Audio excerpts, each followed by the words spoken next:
अस्सलामुअलैकुम वरहमतुल्लाहि वबरकातुहू। बच्चों, आज हम पढ़ेंगे चिड़ियाघर। शादा, अफशा, सलीम और अयास के मामू उन्हें चिड़ियाघर ले गए। वहाँ रंग बिरंग के परिंदे अपनी अपनी बोलियां बोल रहे थे। बच्चों ने शेर, भालू, ऊंट और हाथी देखे। लंगूर की कूद फांद देखकर लड़कियों को हंसी आ गई। हिरन भी क्लांचे मारते नजर आए।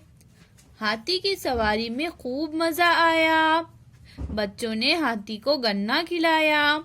उन्होंने खूब सैर की और शाम को सब घर आ गए। अल्लाह हाफिज बच्चों।